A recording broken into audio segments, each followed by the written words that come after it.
Assalamualaikum warahmatullahi wabarakatuh. Selamat pagi, Om Swastiastu, Budaya, salam kebajikan. Yang saya hormati dosen mata kuliah Metodologi Penelitian semester 7 Institut Teknologi dan Bisnis Swadharma, yang saya kasihi juga teman-teman sekalian. Perkenalkan, dengan saya Vinitri Pangestuti dengan NIM 251322003. Kali ini saya akan mempresentasikan proposal sebagai salah satu syarat ujian semester 7 Institut Teknologi dan Bisnis Swadharma. Untuk mempersingkat waktu, saya mulai untuk mempresentasikan proposal saya dengan judul Pengaruh Kualitas Pelayanan dan Harga Terhadap Kepuasan Konsumen Pengguna E-commerce di Kalangan Mahasiswa. Di sini untuk slide pertama, saya akan membahas tentang bab 1. Di dalam bab 1 terdapat latar belakang, rumusan masalah, dan tujuan serta manfaat. Di sini saya ingin menjelaskan terlebih dahulu tentang latar belakang di bab 1. Latar belakang dari proposal saya adalah perkembangan teknologi informasi dan komunikasi telah mengubah perilaku konsumen secara signifikan, terutama dengan hadirnya e-commerce. Dalam lingkungan persaingan yang ketat, perusahaan e-commerce tidak hanya harus menawarkan harga yang kompetitif, tetapi juga harus memastikan kualitas pelayanan yang memuaskan.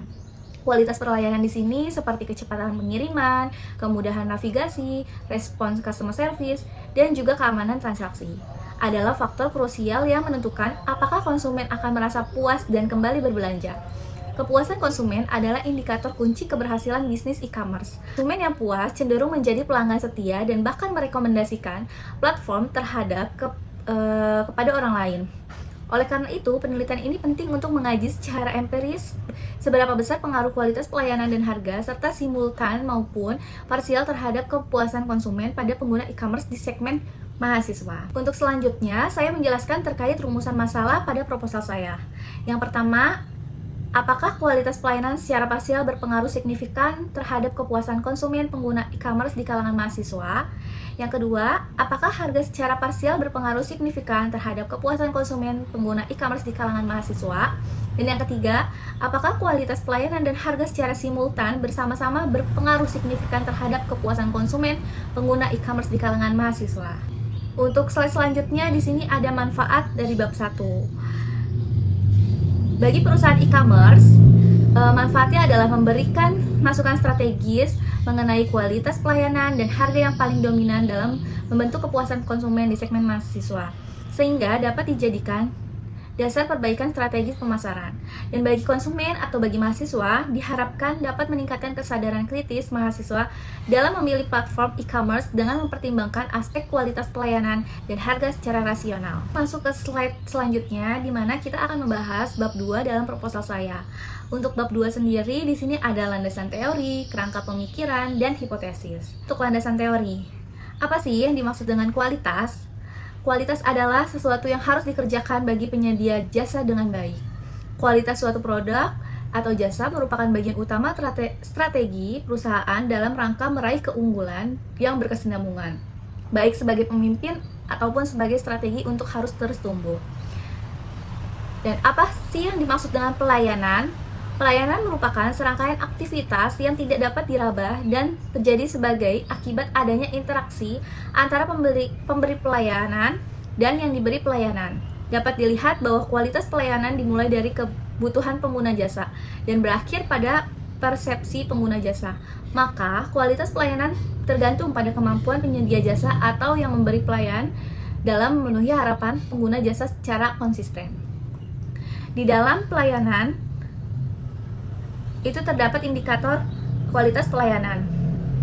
Yang pertama ada keandalan, yang kedua ada kesadaran, ketiga perhatian, keempat ketetapan, kelima konsumen tidak harus menunggu pelayanan lama, keenam kemampuan administrasi petugas pelayanan, ketujuh kemampuan teknis petugas pelayanan, kedelapan kemampuan sosial petugas pelayanan, kesembilan keamanan, kesepuluh keramahan petugas pelayanan, dan yang terakhir ke-11 kepedulian petugas pelayanan. Ingin membahas tentang harga. Apa sih yang dimaksud dengan harga? Harga adalah sejumlah uang yang dibebankan atas suatu produk atau jasa, atau jumlah dari nilai yang ditukar konsumen atas manfaat karena memiliki atau menggunakan produk atau jasa tersebut, menurut Kotler dan Armstrong. Jadi, harga atau price yaitu nilai suatu barang yang dinyatakan dengan uang. Penetapan harga, perusahaan harus menetapkan harga sesuai dengan nilai yang diberikan dan dipahami pelanggan. Jika harganya ternyata lebih tinggi daripada nilai yang diterima, perusahaan tersebut akan kehilangan kemungkinan untuk memperoleh laba. Tapi jika harganya ternyata terlalu rendah daripada nilai yang diterima, maka perusahaan akan berhasil menuai kemungkinan memperoleh laba. Tujuan dari penetapan harga sendiri, yang pertama ada tujuan berorientasi pada laba, harga yang dapat menghasilkan laba paling tinggi atau maksimalisasi laba. Yang kedua, tujuan berorientasi pada volume harga, ditetapkan sedemikian rupa agar dapat mencapai target volume penjualan. Yang ketiga, tujuan berorientasi pada citra atau image. Suatu perusahaan dapat dibentuk melalui strategi penetapan harga. Yang keempat, tujuan stabilisasi harga. Tujuan stabilisasi harga dilakukan dengan jalan menetapkan harga untuk mempertahankan hubungan yang stabil antara harga suatu perusahaan dan harga pemimpin industri. Nah, di sini saya mau menjelaskan tentang indikator harga nih. Harga barang atau jasa menjadi penentu bagi permintaan pasar. Yang pertama, keterjangkauan harga, yaitu penetapan harga yang dilakukan oleh perusahaan sesuai dengan kemampuan daya beli konsumen. Yang kedua, kesesuaian harga dengan kualitas produk, yaitu penetapan harga yang dilakukan perusahaan yang disesuaikan dengan kualitas produk yang dapat diperoleh konsumen. Yang ketiga, daya saing harga, yaitu penawaran harga yang dilakukan oleh perusahaan berbeda dan bersaing dengan yang diberikan oleh perusahaan lain pada jenis produk yang sama. Yang keempat, kesesuaian harga dengan manfaat, yaitu penetapan harga yang dilakukan oleh perusahaan yang sesuai dengan manfaat yang dapat diperoleh konsumen dari produk yang dikonsumsi. Untuk slide selanjutnya, di sini kita masuk ke kepuasan konsumen. Apa sih yang dimaksud dengan kepuasan konsumen? Kepuasan konsumen adalah tingkat perasaan seseorang setelah membandingkan kinerja atau outcome yang dirasakan dengan harapan-harapan terhadap suatu produk. Di dalam kepuasan konsumen sendiri, ada teknik pengukuran kepuasan konsumen. Yang pertama, direct report satisfaction. Ungkapan yang disampaikan secara langsung tentang kepuasan dirinya terhadap pelayanan yang diterimanya. Yang kedua, direct dissatisfaction respondent. Diberi pertanyaan mengenai seberapa besar mereka mengharapkan suatu atribut tertentu dan seberapa besar yang mereka rasakan. Yang ketiga, problem analysis respondent. Diminta untuk menuliskan masalah-masalah yang mereka hadapi berkaitan dengan penawaran dari perusahaan. Yang keempat, important atau performance rating respondent. Dapat diminta untuk meranking atau merating berbagai elemen dari penawaran berdasarkan derajat pertanyaan setiap elemen dan seberapa baik kinerja perusahaan dalam masing-masing elemen. Kita masuk ke slide kerangka pemikiran. Di sini ada 3 kotak. Yang pertama ada harga, yaitu X1. Kedua, kualitas pelayanan, X2. Yang ketiga, kepuasan konsumen, yaitu Y. Yang pertama, hubungan harga X1 dengan kepuasan pelanggan, Y. Harga menjadi salah satu faktor yang dipertimbangkan oleh pelanggan dalam memutuskan membeli atau tidaknya suatu produk maupun jasa. Harga merupakan salah satu dari 5 faktor utama yang harus dipertimbangkan dalam kaitannya dengan kepuasan pelanggan. Dalam menetapkan harga barang atau jasa, perusahaan harus selalu memperhatikan tingkat harapan pelanggan terhadap manfaat atau jasa yang diterima oleh pelanggan. Dan yang kedua, di sini ada hubungan kualitas pelayanan X2 dengan kepuasan pelanggan Y. Kualitas pelayanan selalu mempunyai hubungan erat dengan kepuasan, karena kualitas pelayanan adalah tolak ukur mengapa pelanggan puas. Terjadinya kepuasan pelanggan apabila harapan pelanggan atas suatu barang atau jasa sesuai dengan kenyataan yang telah diterima. Untuk mengimbangi harapan pelanggan, perusahaan melakukan upaya pemenuhan kebutuhan, keinginan, serta ketetapan penyampaian. Semua orang yang membeli dan mengkonsumsi jasa akan memberikan penilaian yang berbeda-beda terhadap kualitas pelayanan. Pelayanan yang diberikan oleh perusahaan jasa dapat mempengaruhi kepuasan pelanggan dalam merasakan manfaat dari jasa yang ditawarkan dengan memperhatikan kualitas pelayanan kepada pelanggan. Akan meningkatkan indeks kepuasan pelanggan yang diukur dengan dimensi kualitas pelayanan, yaitu thinkable, empathy, reliability, responsiveness, dan assurance yang mempunyai pengaruh terhadap kepuasan pelanggan. Kualitas pelayanan memiliki peran penting dalam menciptakan kepuasan pelanggan. Persepsi konsumen mengenai pelayanan perusahaan baik atau buruknya tergantung dengan kesesuaian dan keinginan pelayanan yang diperoleh. Perusahaan penyedia jasa, pelayanan yang diberikan menjadi suatu tolak ukur kepuasan pelanggan. Apabila kualitas pelayanan jasa yang dirasakan tidak sesuai dengan yang diharapkan, maka pelanggan akan merasa kecewa dan tidak puas, bahkan menimbulkan dampak negatif lainnya pada perusahaan. Dan yang ketiga ada hubungan harga X1 dan kualitas pelayanan X2 terhadap kepuasan pelanggan Y. Harga dan kualitas pelayanan yang diberikan oleh perusahaan serta kepuasan pelanggan berhubungan erat dengan profit yang akan diperoleh perusahaan karena kualitas pelayanan dan harga yang telah memenuhi preferensi pelanggan.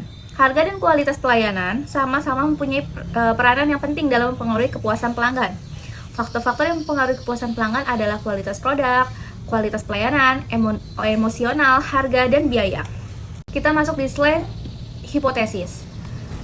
Apa sih yang dimaksud dengan hipotesis? Hipotesis adalah suatu pernyataan sementara atau dugaan jawaban terhadap rumusan masalah penelitian.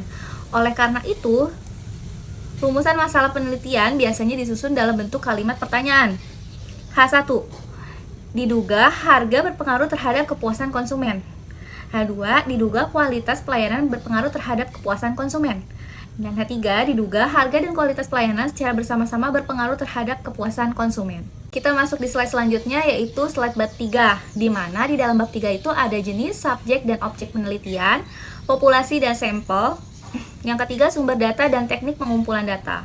Di slide jenis, subjek, dan objek penelitian pada bab 3. Jenis penelitian pendekatan kuantitatif yang bertujuan untuk menemukan pengetahuan menggunakan data berupa angka. Dan subjek dari proposal saya itu semua konsumen pengguna media sosial dan yang pernah berbelanja di online shop. Dan untuk objeknya adalah objek penelitian semua produk yang ada di online shop. Populasi yang digunakan adalah yang pernah menggunakan aplikasi online shop untuk berbelanja online berdasarkan Google Form yang telah disebar serta dapat dijangkau oleh peneliti. Ditemukan data bahwa ada 202 yang pernah melakukan pembelian secara online pada online shop.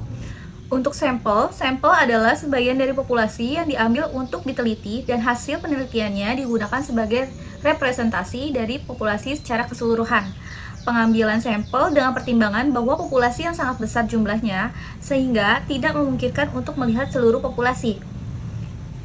Maka dari itu dibentuk perwakilan populasi. Penelitian ini menggunakan metode convenience sampling. Convenience sampling adalah pengambilan sampel didasarkan pada ketersediaan elemen dan kemudahan untuk mendapatkannya. Untuk slide selanjutnya, di sini ada slide terakhir tentang sumber data dan teknik pengumpulan data. Metode pengumpulan data yang akan dilakukan dalam proposal ini dengan cara yang pertama penelitian pustaka, yaitu penelitian dilakukan berdasarkan karya tulis, termasuk hasil penelitian baik yang telah maupun yang belum dipublikasikan, buku referensi, serta melalui media internet. Yang kedua, kuesioner, yaitu pengumpulan data dengan menyebarkan daftar pertanyaan kepada beberapa mahasiswa yang dijadikan responden. Yang ketiga, dokumentasi, yaitu mencari data mengenai hal-hal atau catatan, transkrip, buku, surat kabar, majalah, dan lain sebagainya. Sekian dan terima kasih presentasi dari saya, kurang lebihnya mohon maaf, saya pamit. Assalamualaikum warahmatullahi wabarakatuh. Selamat pagi semuanya.